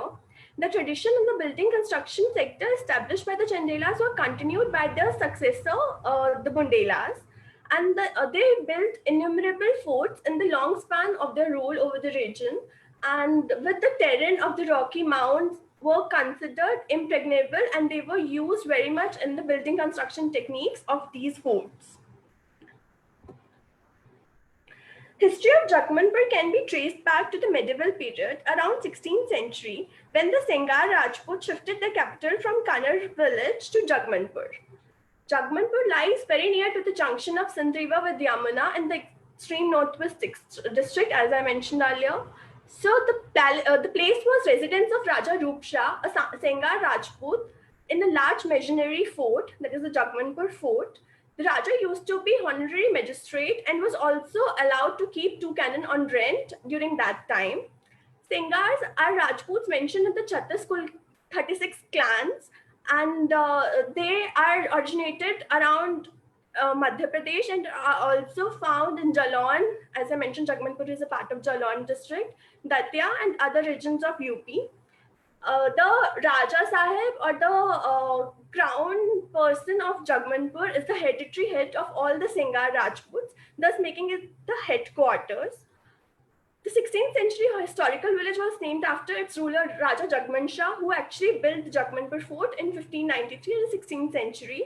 And this region is famously known for its ravines, dacoits, and Chambal River. And the confluence of 5 rivers nearby, known as Pachnada, is an added attraction to this place. The emergence of Bundelas marks a new beginning in the field of fortress palace building. The style developed by the Bundelas and the architecture contains some indigenous elements. Therefore, it earned an appellation and to be referred to as the Bundela style, which is quite eminent in the Jagmanpur fort as well.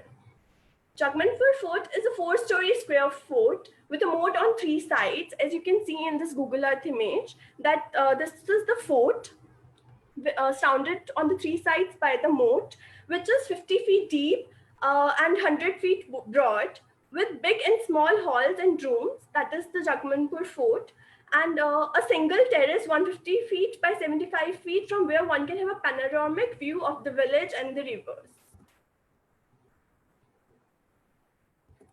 To do the next slide.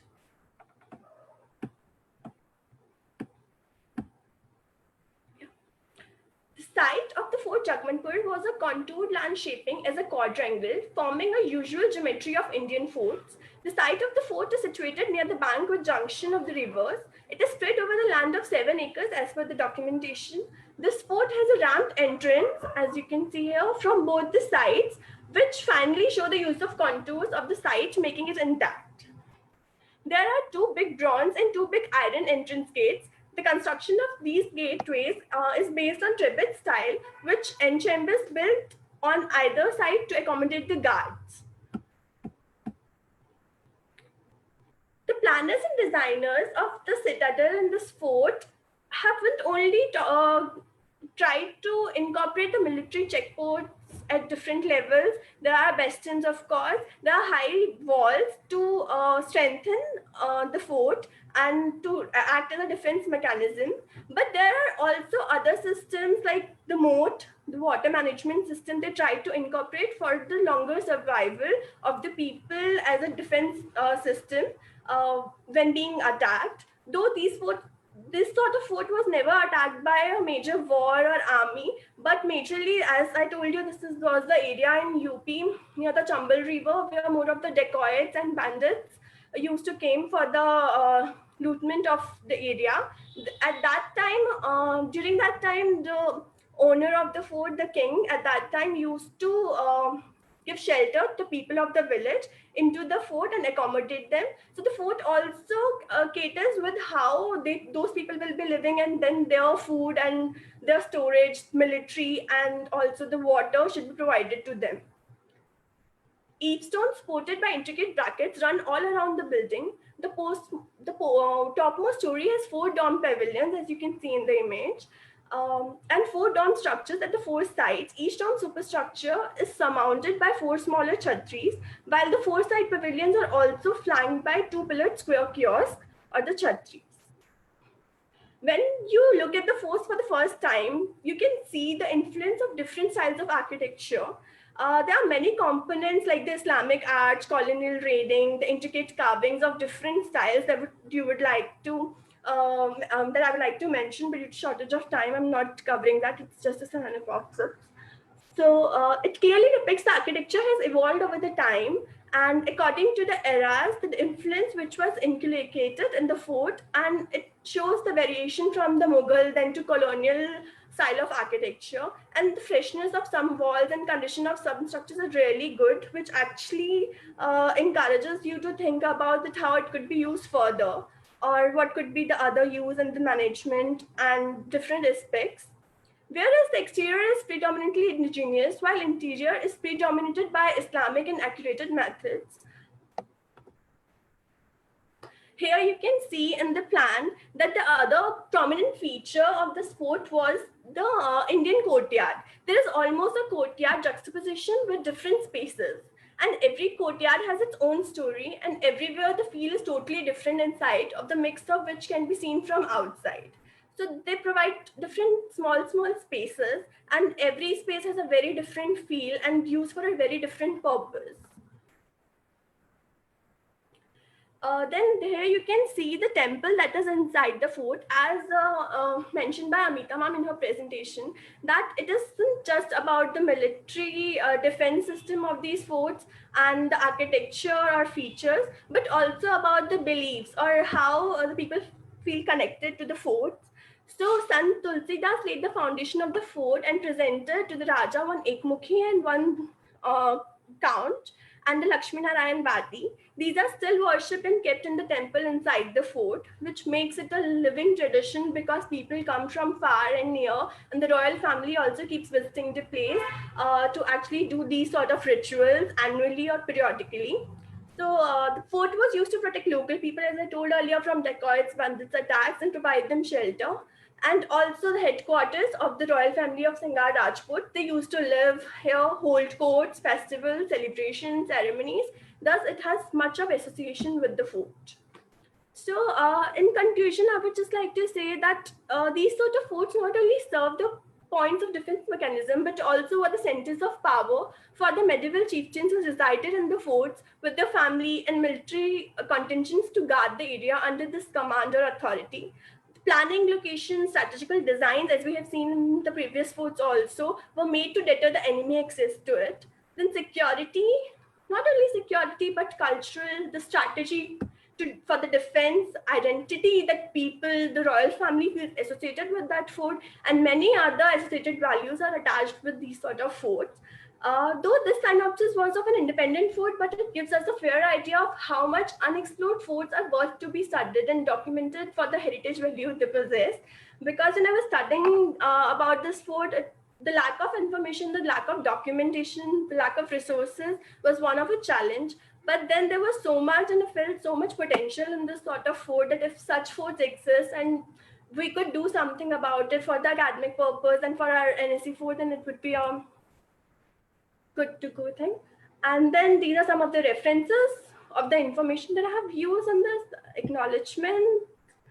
Miss Kalpana Chauhan, particularly I would like to mention, who is the royal descendant of the Singar Rajput family, who is still the owner of this fort, and who are very much interested in the use of this fort for the academic purpose and for the studying purpose also. So that was about my presentation. Over to you, Priyanka. All right, thank you, Priya. That was a very detailed presentation of both the architecture and planning of this fort and its response to the social milieu, from the need for defense, spiritual associations, space usage, and others. You very rightly highlighted how acknowledgement and documentation of these lesser known forts is absolutely essential in understanding the larger context of fortifications in the region. Thank you so much, Priya. Our next speaker is Ms. Hemani Badyal. Just a second. Right. Hemani is a conservation architect. She did her master's in architecture and settlement conservation from Sept University with a further specialization in World Heritage and cultural projects for development from the University of Turin in Italy. Following her master's, she's interned at the sites unit at ICROM in Rome. She's also worked with Drona in the phased implementation of the conservation management plan on site at City Palace, Udaipur, and was also involved in the preparation of the nomination dossier for the walled city of Jaipur. Hemani was also involved in various heritage conservation projects in Jammu and Kashmir, like the nomination for Srinagar as a UNESCO Creative City and preparation of conservation master plan for Mubarak Mandi Palace. Presently, she runs a private practice based out of Jammu. Today, Hemani's presentation will be an overview of fortified heritage sites in Jammu. Through her presentation, she attempts to establish the origin of fortified landscape in the region and understand this typology. The series of forts identified narrates centuries of political, cultural, and architectural evolution associated with the Dogra Rajput rulers, and they stand testimony to the various small principalities of the Jammu Hill state that flourished between the 10th and the 18th centuries as fortified seats of power. Over to you, Hemani.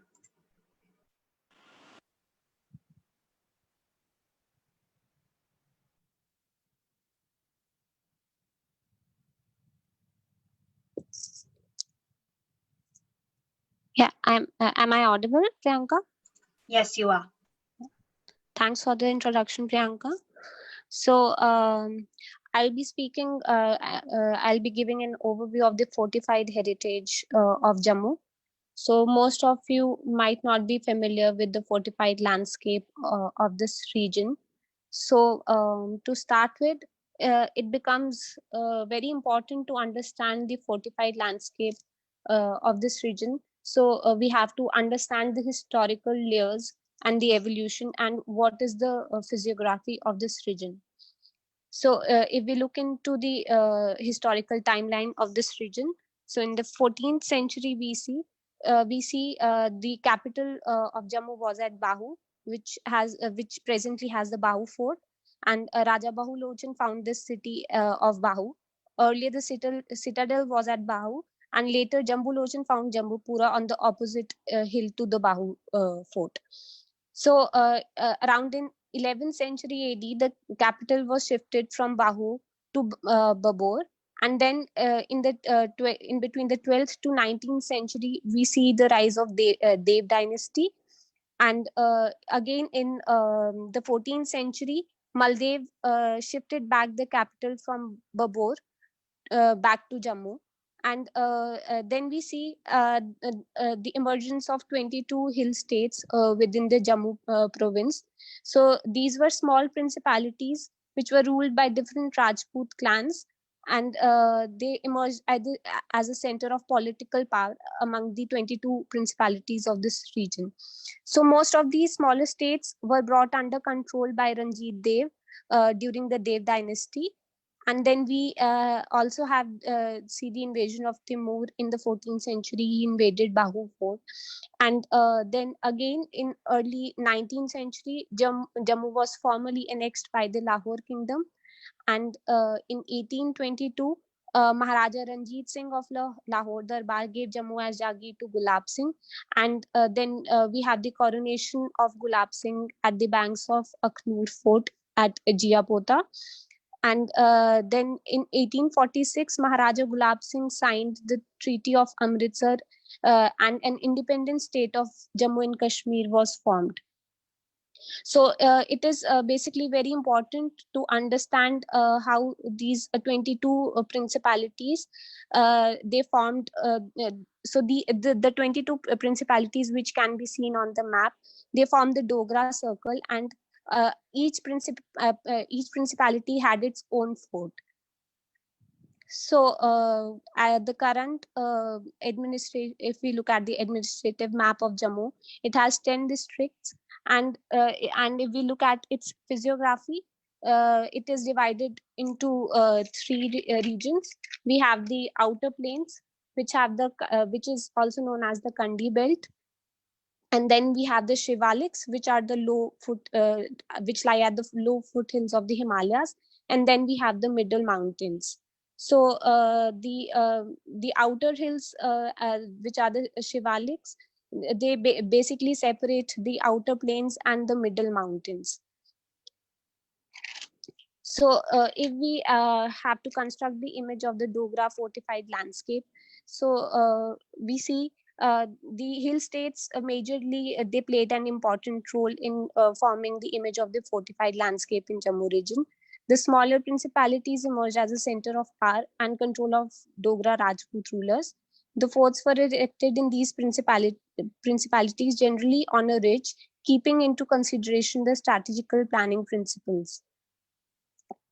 Also, the physiography, if we look at the physiography of this region, owing to the topography, the forts are majorly hill forts and in this region, and they were built up on the top of a hill or slopes or plateaus surrounded by deep ravines, rivers on the sides of the forts, and usually the fort site was connected with the land.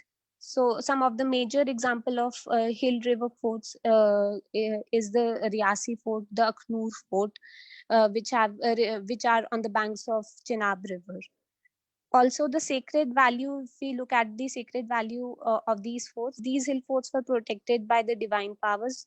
The presence of religious shrines in the fort meant for the clan god created a sacred imageability.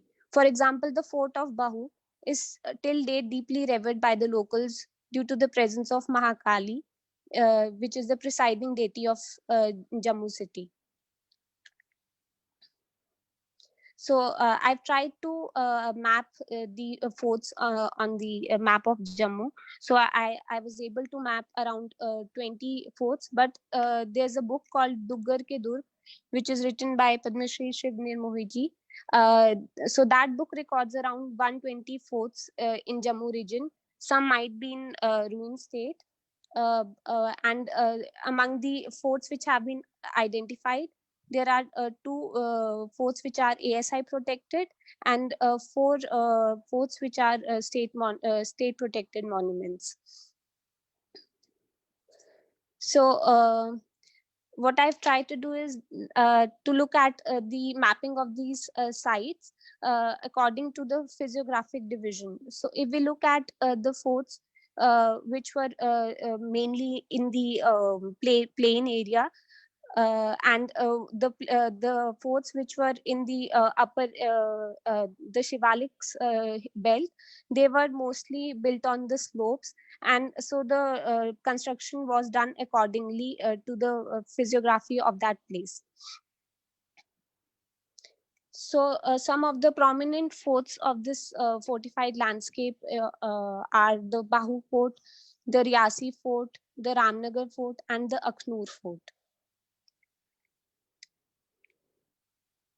So coming to Bahu Fort, it is located on the left bank of River Tavi on a hillock of a height of 150 feet above the river.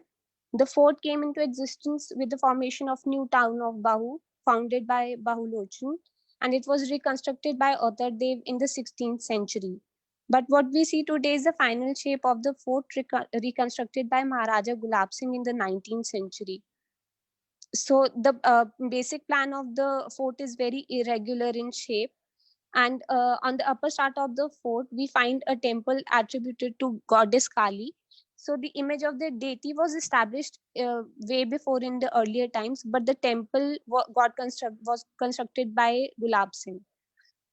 So the whole structure has been fortified with thick walls constructed with sandstones mortared with lime, and the we can see the 8 octagonal bastion stands at each corner and in the middle of each face, except there is no bastion on the east side. So while we have the main entrance on the left hand side of the fort, we have a water tank, and on the central platform we have the pyramidal armor, which was used as a storage for armory, and it had a cobbled roof. And on the upper first terrace, we can see we had the towards the northern side, we had the palatial chambers. Um, And also we can see the palatial chambers on the first floor towards the north. So coming to Bhimgarh Fort. So the location of this fort is along the banks of river Chenab, and it is located on a hillock of approximately 200 meters above the town at the highest point of Vyasi. So the plan and setting of the fort highlights how the structure was adapted to the topography of the area. So we can see the fort is erected in 3 tiers. The first tier had the base, which contains the foundation of the bastions, which form the corners of the fortification wall. Each bastion starts at the base, which is solid tubular structure buried deep in the earth, forming the foundation, which forms a circular chamber of about 8 feet radius from the base of the first story. In the image, we can see the inner fortification wall of Bhimgarh Fort, which very much resembles the fortification wall of Kumbhalgarh. So these hollow bastions run up to the height of about 40 to 50 feet, finally tapering at the apex. The second tier has lavish galleries, which were meant for the security, which were deputed to defend the territories. So it also contains a huge reservoir of water, which was used for rainwater harvesting. On its sides, we see there are erected as 2 airy chambers with pyramidal corbelled roof. So the main temple dedicated to the twin Pandava brothers Arjun and Bhim can also be seen on the tier second. Then on the third tier, we finally see there exists 2 airy chambers on the third tier. So Riyasi Fort also holds importance in history because it was responsible for the gradual training place for potential great warriors or Ravar Singh, who was also attached to this fort. So coming to Ramnagar Fort, this is located in the Bandralta region of Jammu, which was the erstwhile state of Bandralta. So this hill state was bestowed upon Raja Suchet Singh, who ruled Bandralta from 1822 to 1844. And Raja Suchet Singh finally built this fort near the premises of Ramnagar Palace. So if we see at the plan and setting of this fort, it is more formal in planning in comparison to the other 2 forts. So the fort was built on a ridge situated at a distance of 800 meters from the old palace. And the plan is very much square and more symmetrical in plan, and has unique artistic achievement for the way in which it combines the double wall structure with a central plan. So we can see in this fort particularly, we have a moat running on the outer side of the fortification wall. So the 4 corners of the fort make the 4 turrets constructed on the solid bastion. And then we also have the samadhi of the Raja who built this fort. So the Akhnur Fort, uh, it holds importance because the fort is a large one situated on a foundation of huge rock overlooking the river Chenab. It was built on the terraces of Harappan period site Manda on an irregular hillock without disturbing the topography of the place. So the bastions were provided on all the sides of the fortification wall and is crowned with battlements. 2-story watchtowers were constructed at the corners. And then we also see the residential chambers of Rajas, which were constructed on the southern side along with the river Chenab. So the fort could be accessed from 2 sides, one from the northern side and the other from the river side, which the main entrance to the fort was on the northern side. So finally, we have just Rota Fort, which is a very peculiar typology of hill forest fort. So it was one of the most, Jasrota was one of the most powerful erstwhile states and it came into existence post 12th century. So, according to Hutchison and Vogel, Jasrota had a rich military strong state. Due to its fertile land and strategic position, this fort was acclaimed as one of the most sought after by the Mughals and the Dogras. So the foundation of the fort was laid in 13th century, but the present structure came into existence during reign of Hira Singh. Also, originally the fort had 7 gates, but at present only 4 gates are left. So the fort is constructed on a plateau, the river providing a natural protection from one of its sides, and the hill is covered with forest from top to bottom. So different rulers added palaces, baradaris, temples, water tank, bazaars during their reign. And at the later stage, Raja Hira Singh developed this as a fortified town. So he built and planned this fort on the lines of this old city of Jammu, and he also named few structures which were present in the old city of Jammu. Like there were gates. He named the gates after the gates which were present in Jammu. So according to revenue records, the fort was built on an area of about 697 canals. Subsequently, more areas were added to this fort later on. So I've presented only these few case studies, some of the prominent forts which are in Jammu, and I would like to end over here. All right. Thank you so much, Hemani, for an exhaustive overview of the forts of Jammu and their wonderful categorization in response to their physiography. Your presentation walked us through almost a dozen forts from the region, showcasing similarities and differences in design, along with highlighting very distinct physical features of each. Thank you so much. Right, now I'd request everyone to post any questions they may have in the chat box on Zoom or Facebook so that we can take this up and address each of the speakers. I see many of them already coming through, and let me start.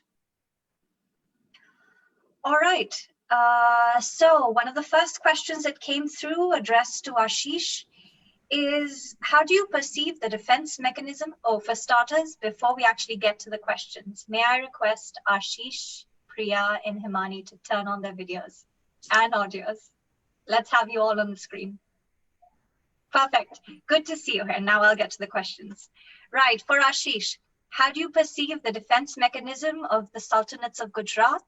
And how do you compare all these monuments in terms of their military arrangements, structurally, and the interactions with their surrounding landscape? I believe you touched upon some things. Maybe you could elaborate. Yeah, that's very interesting question. I think what happened is this period, the Sultanate period of Gujarat, actually started seeing the transformation. You know, unlike many other places, the forts of plain here, they were sidelined, and the military positions and also the kind of negotiations that used to happen. Like, very interesting case of Junagadh itself. After Ahmedabad, after Patan was taken and the Sultanate rule started in Gujarat, Ahmedabad was built. The second fort, which was taken over by Mahmud, the grandson of Ahmed Shah, was Mahmud Begda, was Junagadh, and it was very difficult for him to actually defeat the fort of Junagadh. So he actually understood, or rather well understood, the importance of fortifications, and actually built another fortifications in Mahmudabad, in Champaner and Pavagadh. He also started, looking at Diu as a strategic port location where the fort should be built, and his successors actually did that. So the fortification was already there in Diu. So, but I think later on, in the later Sultanate period, things were more negotiated, and the importance of built fortification actually reduced.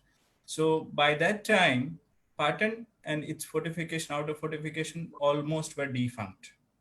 And many other places, of course, Ahmedabad, Champaner, they all sustained.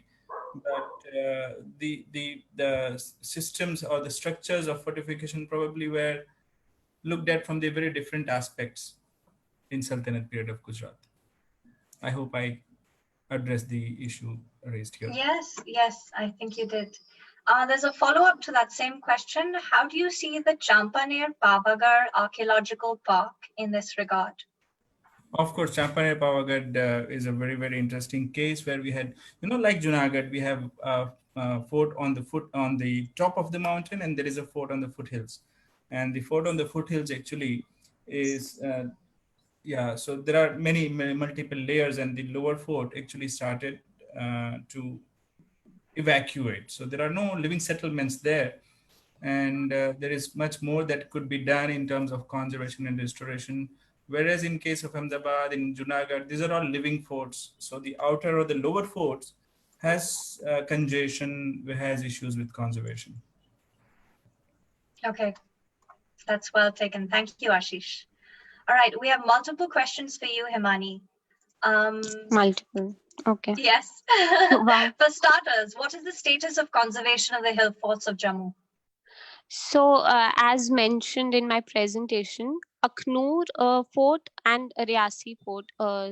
These two forts were ASI is doing the conservation of Aknoor Fort, and Ramnagar Fort has also been done by them. But then we have 4 state protected monuments. So recently, Bhimgarh Fort has been conserved by the State Archaeology Department. So, but the present status which I see is basically they have conserved these forts. Like if we go to Aknoor Fort, but there is no proper interpretation of the forts. Like the information is missing on site, so people can't really connect to what was the history and what was the construction style and everything. So yeah, but there are a lot of undiscovered forts. So I'm still trying to map them on the Jammu map. So I've been able to only map, but this is just superficial mapping. We still have to do a detailed listing of every fort and what was the evolution style of all the forts, and the typology, how it changed from region to region. So yeah.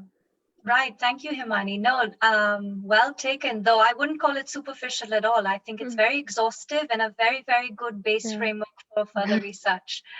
Then we also have a question where someone's asking, please share any further information on the 14th century founding of the city of Bahu by their Raja, and is Mahakali thought to be the protector goddess of the fort?